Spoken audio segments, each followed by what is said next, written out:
नमस्कार मित्रों, इस ऑनलाइन क्लासेज में आप सभी का बहुत बहुत अभिवादन और बहुत बहुत सुस्वागतम। हम आपके इस कष्ट के लिए बहुत आभारी हैं जो आप हमारा साथ दे रहे हैं। इसमें जो आज का टॉपिक है वो है सारणी छंद। ये जो सारणी जो छंद है वो भी 11 वर्णों वाली छंद है। 11 वर्णों वाली छंद को हम सारणी छंद कहते हैं। 11 वर्णों वाली छंद 3 छंद और भी हैं जिनका वर्णन यदि आपने इंद्रवज्रा, उपेंद्रवज्रा और उपजाति इन छंदों को यदि आपने पढ़ा हो, इस पर मनन किया हो, तो इनका वर्णन मैंने वहाँ भी कर दिया है। लेकिन यहाँ भी मैं आपके लिए इसका वर्णन करता हूँ कि समान वर्णों वाली छंद यदि अनेक दी हुई हों तो उस जगह पे हमें क्या करना, उस जगह पे हमें एक अंतर छांटना है। इसका कोई नियम नहीं है, छंद शास्त्र में ऐसा कहीं लिखा नहीं है। अगर लिखा हो तो मैंने पढ़ा नहीं है। आप इसका एक सीधा नियम अपने मस्तिष्क में बसाए रखें कि उसमें कुछ ना कुछ अंतर अवश्य होता है। ये जो छंद हैं ये लौकिक छंद है। वैदिक छंद की छंद, वैदिक काल के वैदिक साहित्य के जो छंद हैं उसका वर्णन मैंने पहले किया है, लेकिन फिर भी आप आज सुने। वैदिक काल की या वैदिक साहित्य की जो छंद थी वो थी गायत्री छंद। उसके बाद अनुष्टुप छंद और तीसरी है त्रिष्टुप छंद। ये तीनों ही छंद वैदिक काल की छंद थे। उस समय छंद का उसमें नाम नहीं दिया, वहाँ श्लोक नाम दिया। गायत्री छंद में 3 चरण थे, वर्णों की संख्या 8 थी। चरण 3 थे, वर्णों की संख्या 8 थी। अनुष्टुप छंद में चरण 4 थे, वर्णों की संख्या 8 थी। त्रिष्टुप छंद में, त्रिष्टुप जो छंद है उसमें चरण 4, वर्णों की संख्या भी इसी प्रकार से निर्धारित की गई। लेकिन उसके बाद लौकिक छंदों का प्रयोग जैसे जैसे विद्वानों ने किया तो वहाँ ये नियम बनता हुआ चला गया कि पहले 8 वर्ण, उसमें फिर 4 वर्ण जोड़े गए, उसके बाद 4 वर्ण जोड़े गए, उसके बाद 4 वर्ण, 4। इस प्रकार से लौकिक छंदों का प्रचलन आगे बढ़ता गया। 4 जोड़े 12 हुए, 4 जोड़े 16 हुए, 4 जोड़े 20 हुए, 4 जोड़े 24 हुए, 4 जोड़े 28 हुए। इस प्रकार से छंदों को विद्वानों ने आगे बढ़ाने का काम करने का जो प्रचलन था वो प्रारंभ कर दिया। आइए अब हम इसी क्रम पर चलते हैं कि 11 वर्णों वाली छंद 4 हैं, इंद्रवज्रा, उपेंद्रवज्रा, उपजाति। उपजाति इंद्रवज्रा और उपेंद्रवज्रा दोनों का मिश्रण है। और सारणी ये अलग छंद है। यदि वर्णों की संख्या 11 हो, पहला गण मगण हो तो वो सारणी छंद है। यदि वर्णों की संख्या 11 हो, पहला गण तगण हो तो वह इंद्रवज्रा छंद। यदि वर्णों की संख्या 11 हो, पहला गण जगण हो तो वहाँ उपेंद्रवज्रा छंद होती है। इस प्रकार से हम किसी भी छंद की पहचान अपने तरीके से, अपने नियम से कर सकते हैं। देखिए, मातौ गौ, मातौ मगन।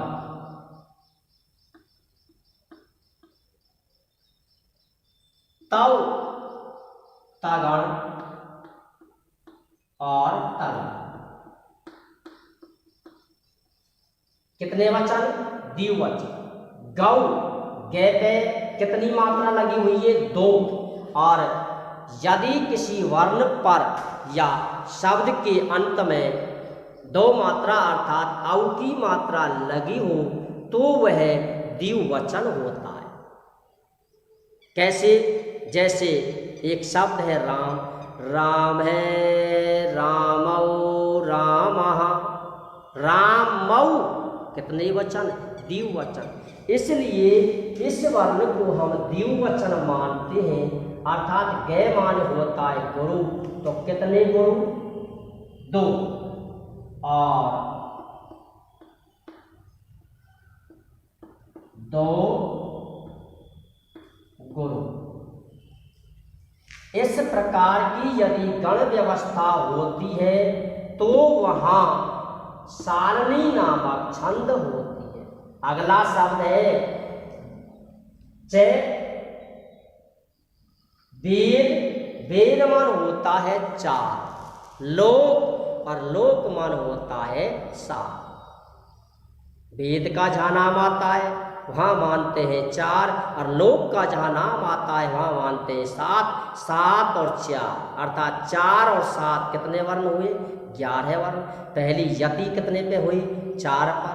दूसरी यति कितने पर हुई? 7 पर। लेकिन बच्चों वे जो पहली वाली जो छंद है इंद्र वज्रा, उपेंद्र वज्रा और उपजाति, इन तीनों ही छंदों में यति जो होती है वो 5 और 6 वर्ण पर होती है।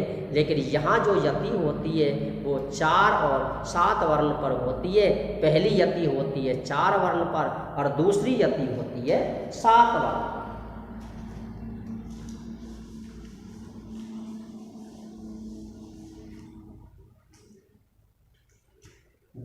वर्ण बराबर 11। कुल वर्ण बराबर 44। ठीक। वेद, वेद माने 4। लोक और लोक मान होता है 7। पहली यति 4 वर्ण पर और दूसरी यति 7 वर्ण। कुल वर्णों की संख्या 11 है। इस छंद के प्रत्येक चरण में वर्ण होते हैं 11, चारों चरणों में वर्ण होते हैं 44। पहचान कैसे कर रही है? पहचान इस प्रकार करनी है कि वर्णों की संख्या 11 हो, पहला गण यदि मगण दिया हो तो वहां सारणी नामक छंद होती है। परिभाषा।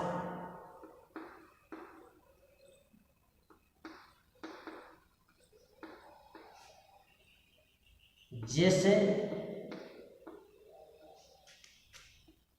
छंद के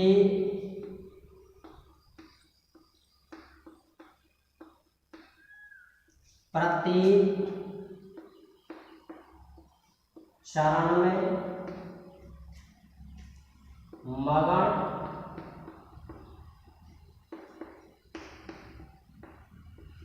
तगण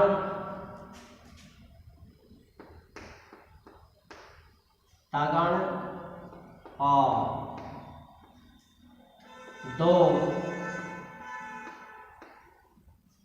गुरुवर्ण इस प्रकार की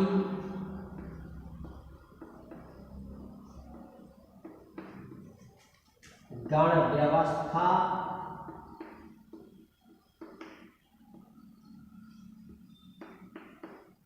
दी हुई हो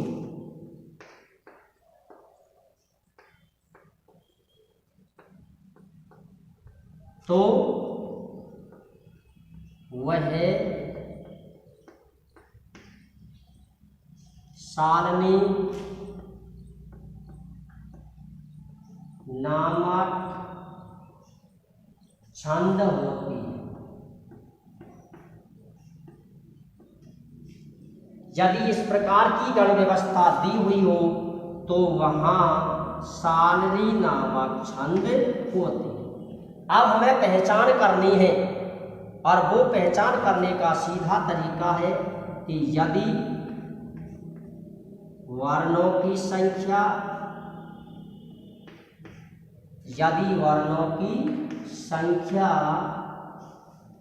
ग्यारह हो और पहला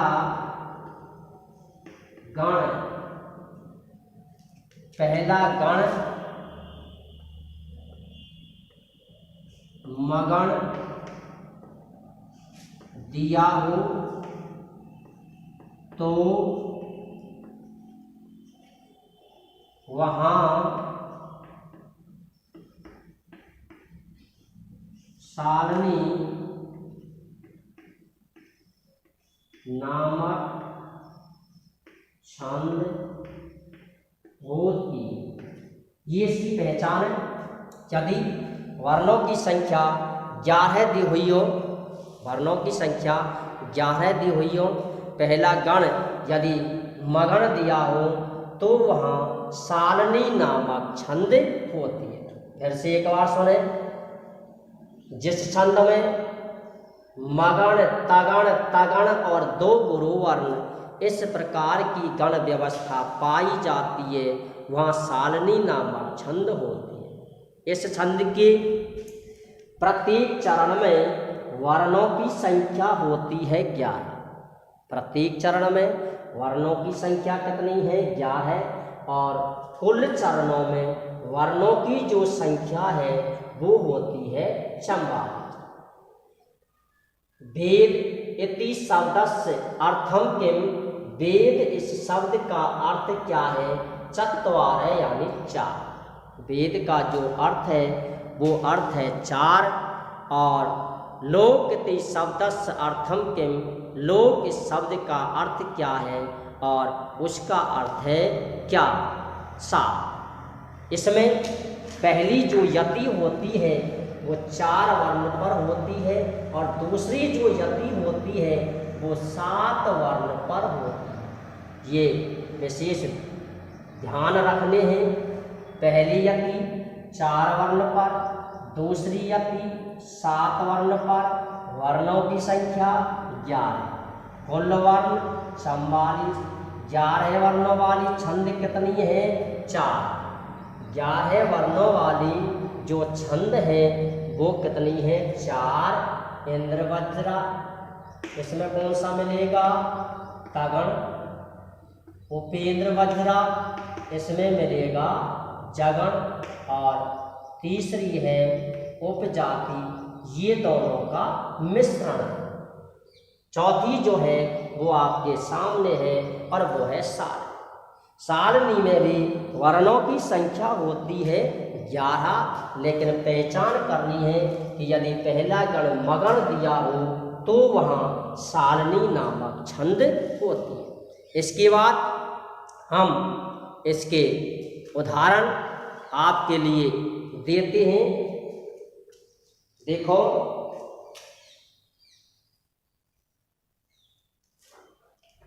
एक उदाहरण है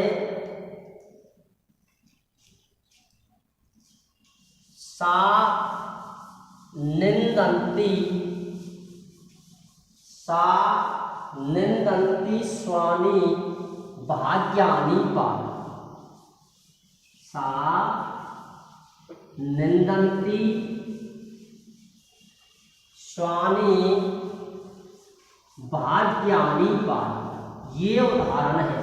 और इस उदाहरण में आप बैठे हुए या पढ़ते हुए इस उदाहरण में अक्षर गिने, और जब हम इसके अक्षर गिनेंगे तब अक्षरों की संख्या होगी 11। सा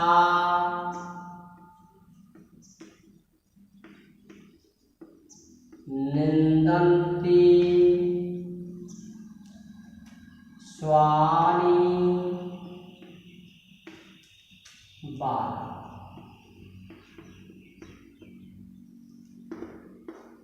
ये उदाहरण का एक चरण दिया है, ये उदाहरण का एक चरण दिया है और इसमें वर्णों की संख्या है कितनी? 11। कितनी है? 11। देखो 1 2 3 4 5 6 7 8। कितने हुए? 8।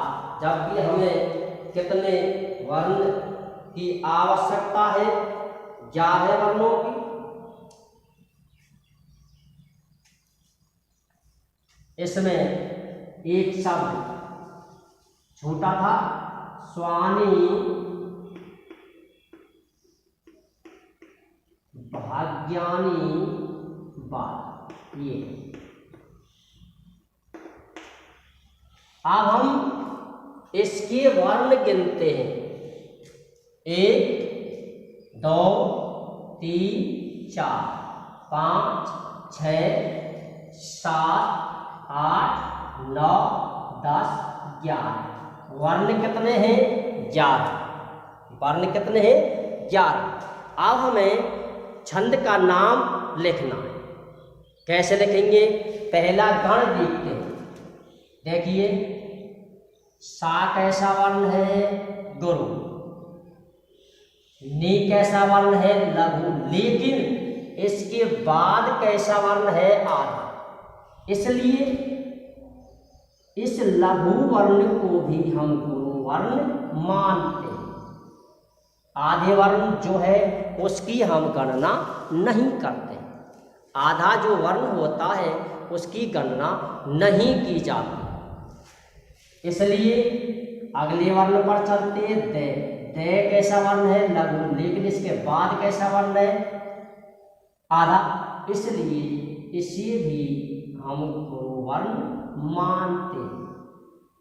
दूसरा प्रश्न, जिस गण के तीनों वर्ण मगण होते हैं उससे हम जिस गण के तीनों वर्ण गुरु होते हैं उसे हम मगण कहते हैं, और जिस गण के तीनों वर्ण नगण होते हैं उसे हम नगण कहते हैं। तो ये कौन सा गण है? मगण। आगे करने की कोई आवश्यकता नहीं। यदि पूछता है तो आपको गण रचना करनी है। हमें पहले 1 नंबर का प्रश्न रेट में और आदि कंपटीशन की क्लासों में 3 नंबर का प्रश्न तैयार करना है। वो सीधा प्रश्न है कि यदि वर्णों की संख्या 11 हो, पहला गण यदि मगण हो तो वहाँ छंद लिखते हैं सारणी। छंद कौन सी है? सारणी। आगे भी गण रचना करते हैं। गुरु, गुरु और लघु। ये गण हुआ तारा यानी तारा। आगे देखो गुरु, गुरु और लघु। ये गण भी है तारा। अगला देखो गुरु और गुरु। यदि अंतिम वर्ण लघु होता और हम गण रचना जो कर रहे हैं वो गण रचना कर रहे हैं सारणी, और सारणी जो छंद है, इंद्र वज्रा जो छंद है, उपेंद्र वज्रा जो छंद है, उपजाति जो छंद है, इन चारों ही छंदों में अंतिम जो वर्ण होता है वो गुरु होता है। इसलिए अगर लघु होता तो हमें गुरु मानना पड़ता। इस प्रकार से इसकी गण रचना आपके सामने कर दी गई है। एक प्रश्न और आता है, यदि पूछा जाता है तो ये प्रश्न जो पूछा जाता है ये students 12th class, first year, second year, third year, graduation, post graduation, इन क्लासों में ये प्रश्न पूछ लिया जाता है। कभी कभी अधिकांश कम पूछा जाता है कि वो छंद का लक्षण पूछता है, उसके उदाहरण पूछता है और उसकी उदाहरण संगति भी पूछ लेता है। यदि उदाहरण संगति पूछता है तो आप 2 प्रकार से उसकी उदाहरण संगति लिख सकते हो। एक तो सीधी कि इस काव्यांश के या इस चरण में या इस छंद के प्रत्येक चरण में 11 वर्णों की आवृत्ति है, अर्थात 11 वर्ण है, सीधी बात है। यदि इसमें 11 वर्ण है, इसलिए यहाँ सारणी नामक छंद है या इंद्र वज्रा नामक छंद है या उपेंद्र वज्रा नामक छंद है। और यदि और से आप सफाई से लिख दें तो बहुत खुशी की बात है। देखो लिखते हैं, उदाहरण संगत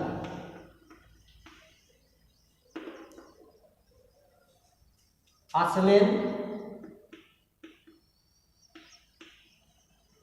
नंबर 1, दोनों तरीका मैं आपके सामने लिखता हूं। अस्मिन पादे, इस पाद में,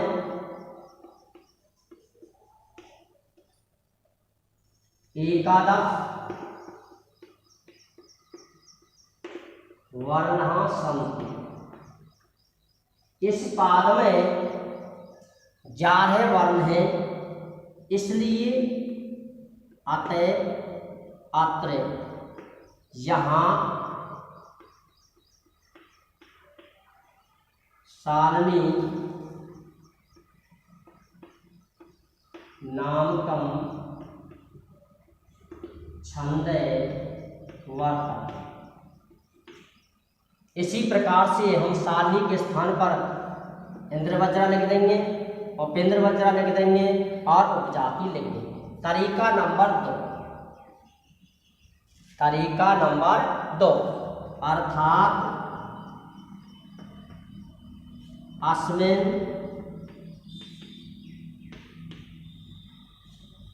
काव्यांशे या उदाहरणे, अर्थात इस उदाहरण में, मगण तगण तगण और दौ गुरु वर्णौ इत्थम गण गण व्यवस्था अस्ति। इसलिए अत्र या अस्मिन, अत्र या अस्मिन, इसलिए यहाँ या इसमें सारणी नामकम छंद वर्तते। इस प्रकार से हम किसी भी तरीके से उदाहरण संगति लिख सकते हैं, लेकिन नीचे वाली जो उदाहरण संगति है वो थोड़ी कठिन पड़ती है। इसलिए आप पहला जो नियम है उसी के आधार पर किसी भी छंद की यदि उदाहरण संगति वो पूछता है तो आप पहले वाले नियम के आधार पर उदाहरण संगति लिख सकते हो। इस प्रकार से मैंने 11 वर्णों वाली छंद, 4 छंदों का वर्णन आपको सारणी छंद तक करा दिया है। अंत में एक बार इसे समाप्त करने से पहले एक बार चारों ही छंदों का वर्णन मैं आपके लिए फिर से करता हूँ। 11 वर्णों वाली छंद हैं 4, इंद्र वज्रा, उपेंद्र वज्रा, उपजाति और साल।